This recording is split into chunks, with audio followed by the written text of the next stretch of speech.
Bulletin में सबसे पहले आपको बताया, चेयरमैन पीटीआई के खिलाफ तोशाखाना केस में 3 साल कैद और 1 लाख रुपए जुर्माने की सजा सुना दी गई। डिस्ट्रिक्ट एंड सेशन जज इस्लामाबाद हुमायूं दिलावर ने चेयरमैन पीटीआई को करप्ट प्रैक्टिसेस का मुर्तकब करार दिया और कहा, किसी भी शक के बगैर चेयरमैन पीटीआई की बेईमानी साबित हो चुकी है। इलेक्शन कमीशन में झूठा डिक्लेरेशन दिया। अदालत में अपने बयान में चेयरमैन पीटीआई ने तस्लीम किया कि असासे फॉर्म बी में जाहिर नहीं किए।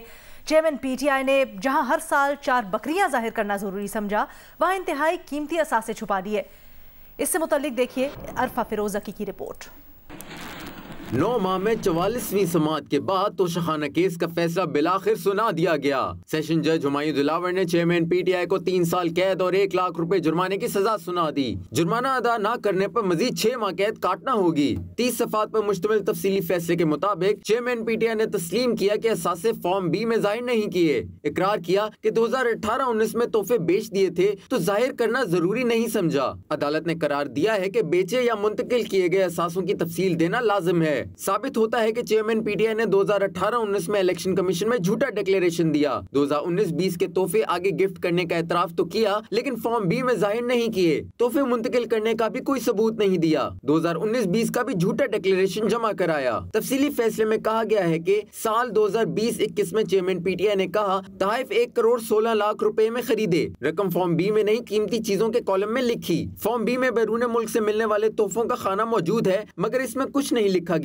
जानबूझकर तोहफों के नाम, दाम और मालूमात छुपाने की कोशिश की। जहां हर साल 4 बकरियां जाहिर करना जरूरी समझा, वहीं इंतहाई कीमती असासे छुपाए, रियासती अमानत खाने से सस्ते दामों तोहफे खरीदे और बाहर भारी मुनाफे में बेचे। बयान में जवाब से गुरेज और तरदीद की। इलेक्शन कमीशन के फॉर्म बी में असासे जाहिर करने में नाकाम रहे। इकरारनामों के बरखिलाफ बदनीयती और बदयांती दिखाई, जो करप्ट प्रैक्टिसेस को जाहिर करती है। फैसला देने से पहले सेशन जज हुमायूं दिलावर ने ख्वाजा हारिस और चेयरमैन पीटीआई को जाती हैसियत में तलब भी किया था। ख्वाजा हारिस को केस से काबिल समाअत होने या न होने और हतमी दलाइल के लिए 8:30 बजे अदालत पेश होने का हुक्म दिया गया था। 3 बार केस कॉल करने के बावजूद ख्वाजा हारिस और ना ही चेयरमैन पीटीआई अदालत पेश हुए। सेशन कोर्ट ने 12 बजे महफूज फैसला सुनाते हुए चेयरमैन पीटीआई को 3 साल कैद और 1 लाख रुपए जुर्माने की सजा सुनाते हुए गिरफ्तारी का हुक्म दे दिया। कैमरामैन मोहम्मद खाकान के साथ अरफा फिरोज जकी, जियो न्यूज इस्लामाबाद। चेयरमैन पाकिस्तान तहरीक इंसाफ को अटक जेल मुंतकिल कर दिया गया है। वहां से मजीद तफसील आपको बता रहे हैं नुमाइंदा जियो न्यूज़ हैदर शिराजी।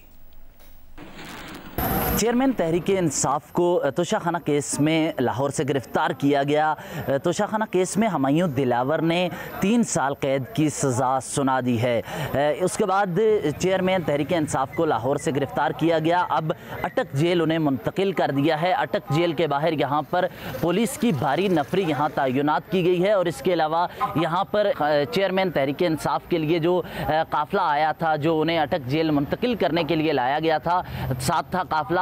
ये काफ़िला अब यहाँ चेयरमैन तहरीक इंसाफ को मुंतकिल करने के बाद वापस जा रहा है और पुलिस की भारी नफरी यहाँ अटक जेल के बाहर मौजूद है। और लाहौर से जब चेयरमैन तहरीक इंसाफ को गिरफ़्तार किया गया, उसके बाद मोटरवे के ज़रिए इस्लामाबाद टूल प्लाजा लाया गया और वहाँ से वो अटक की तरफ उनके काफ़िले का रुख था। अटक जब वो वहाँ यहाँ पहुँचे तो अटक जेल में उन्हें यहाँ रखा गया है और अटक जेल में यहाँ रखने के बाद अब उन जिन गाड़ियों में उन्हें लाहौर से लाया गया था वो गाड़ियां वापस चली गई हैं, लेकिन अटक जेल के बाहर पुलिस की भारी नफरी यहाँ तैनात की गई है और इस हवाले से अब ये यहाँ सिक्योरिटी बहुत फुल प्रूफ है और यहाँ अटक जेल की तरफ आने वाले रास्तों को भी सील किया गया है। जी, पाकिस्तान के मुख्तलिफ इलाकों में ज़लज़ले के झटके महसूस हुए हैं। ज़लज़ला पैमा मरकज़ के मुताबिक ज़लज़ले की शिद्दत 5.8 रिकॉर्ड की गई है। ज़लज़ले का मरकज़ हिंदू कश रीजन था और इसकी गहराई 196 किलोमीटर थी। ज़लज़ले के झटके पेशावर, इस्लामाबाद, रावलपिंडी, बनू, डेरा इस्माइल खान, स्वात,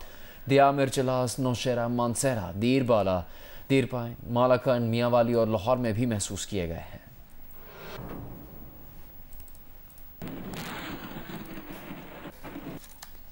मुश्तरका मफादात काउंसिल ने 7वीं मरदमशुमारी की मुत्तफ़िका तौर पर मंजूरी दे दी। इजलास वज़ीर आज़म शहबाज शरीफ की ज़ेर सदारत हुआ। नई मरदमशुमारी के मुताबिक पाकिस्तान की मौजूदा मजमूई आबादी 24 करोड़ 14 लाख 92 हज़ार है। मुल्की आबादी की सालाना शरह नमू 2.55% रही। इजलास में चारों वज़राए आला और इत्तेहादी जमातों के रहनुमा भी शरीक हुए।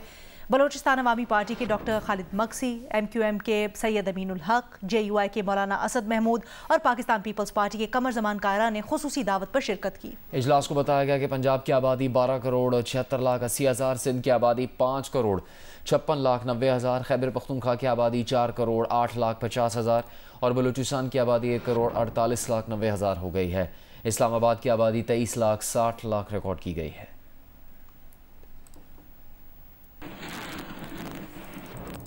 अभी आपको बताएं कि वफाकी वज़ीर कानून आज़म नज़ीर तारड़ ने कहा है कि नई मरदमशुमारी मंजूर किए जाने के बावजूद कौमी असम्बली में तमाम सूबों की नशिस्तों का हिस्सा पहले वाला ही रहेगा।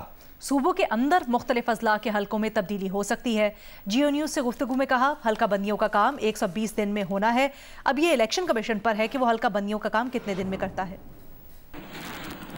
8 मेंबरान ने जो मरदमशुमारी है उसे कंफर्म कर दिया है। अब ये इलेक्शन कमीशन के लिए है कि इलेक्शन कमीशन हल्का बंदियों का अमल कितनी जल्दी करते हैं।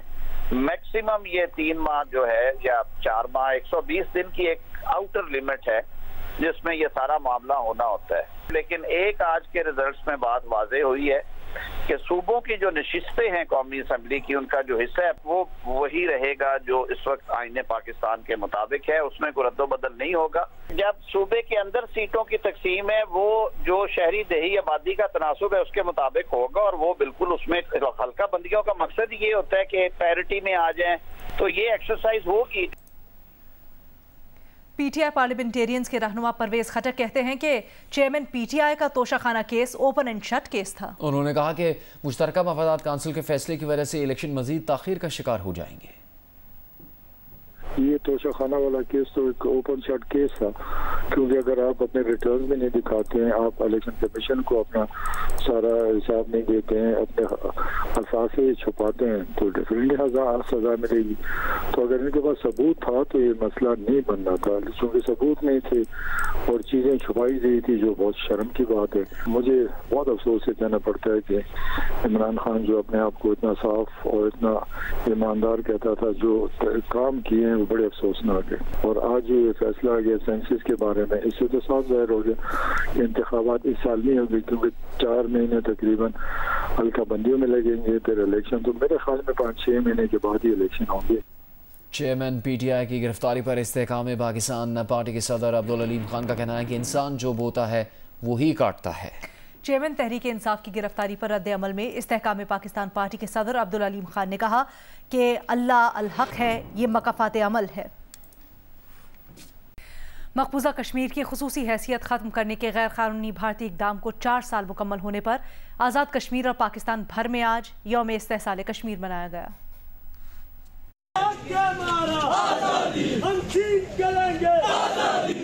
मकबूजा कश्मीर में भारत के गैर कानूनी इक़दाम के खिलाफ मुल्क भर में एहतजाज और रैलियां निकाली गयीं। वज़ीर आज़म आज़ाद कश्मीर, काबीना और अरकान असेंबली ने हाई कोर्ट ग्राउंड से असेंबली सेक्रेटरीट तक पैदल मार्च किया। वज़ीर आज़म आज़ाद कश्मीर अनवारुल हक का कहना था कि भारत ताकत के जरिए कश्मीरियों को अपने साथ नहीं रख सकता। रियासत जम्मू कश्मीर की आज़ादी और हक के खुद इरादियत से कम कश्मीर का कोई हल कबूल नहीं करेंगे। मार्च में साबिक वज़ीर आज़म राजा फारूक हैदर समेत दीगर ने भी खिताब किया। नकियाल, भिम्बर, समहानी, बरनाला, कोटली समेत दीगर शहरों में एहतजाजी रैलियां निकाली गयीं। गिलगित बल्तिस्तान के मुख्तलिफ शहरों में भी रैलियां निकाली गयीं। जिला स्टोर में DC ऑफिस से कल्बे अली चौक तक रैली निकाली गई। मुल्तान में जिला इंतजामिया की जानिब से रजा हॉल में तकरीब का इनेकाद किया गया।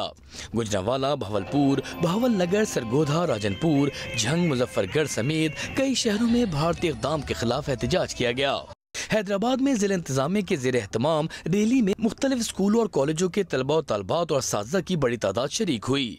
सिंध के शहरों ठट्टा, सजावल, बदीन, मीरपुर खास समेत दीगर शहरों में भी एहतजाजी रैलियां निकाली गयीं। बलूचिस्तान में खुजदार, डेरा मुराद जमाली और नोशकी समेत मुख्तलिफ शहरों में एहतजाज किया गया। जनूबी वज़ीरिस्तान में रैली में महसूद और बरकी कबाइल के अमायदीन के अलावा इलाका मुअज़्ज़िज़ीन और मकामी नुमाइंदों ने शिरकत की। शुमाली वज़ीरिस्तान, चारसद्दा, करक, बन्नू, हंगू समेत KPK के दीगर अजला में भी एहतजाज किया गया। शुरका ने कश्मीरियों के हक में और भारत के खिलाफ नारे लगाए। तहरीक इंसाफ के वकील शुएब शाहीन का कहना है कि हक दिफा से पहले ही फैसला सुनाकर सजा दे दी गई। इल्ज़ाम सिर्फ ये है कि असासाजात में रकम लिखी, तफसील नहीं लिखी। इस फॉर्म में रकम की तफसील का ऑप्शन ही नहीं होता। जो आज इल्जाम लगाया जिसके ऊपर सजा हुई है, ये सिर्फ ये इल्जाम है कि आपने टैक्स अथॉरिटीज के पास तो जो लायबिलिटीज और जो एक्सपेंसेस और जो आपके एसेट्स हैं वो तो आपने डिक्लेयर कर दिए, लेकिन इलेक्शन कमीशन में आपने वो पैसे तो ठीक लिखे लेकिन आगे लफ्ज तोशाखाना नहीं लिखा, उसकी तफसील नहीं लिखी कि इसमें ये चीज मौजूद है। बात यह है कि वहां वो खाना ही नहीं होता। साबिक वजीर दाखिला शेख रशीद की बुलेट प्रूफ गाड़ियों की सपुर्दारी की दरखास्त मुस्तरद कर दी गई। इस सिलसिले में इस्लामाबाद हाई कोर्ट के जस्टिस तारिक महमूद जहांगीरी ने तफसीली फैसला जारी कर दिया। फैसले में कहा गया है कि दरखास्त गुजार थाना कोसार में दर्ज FIR में मुलजिम नामजद हैं। मुलजिम की गिरफ्तारी के लिए छापे मारे गए लेकिन गिरफ्तारी नहीं हो सकी। FIR का मालूम होने के बावजूद दरखास्त गुजार ने किसी अदालत में सरेंडर नहीं किया।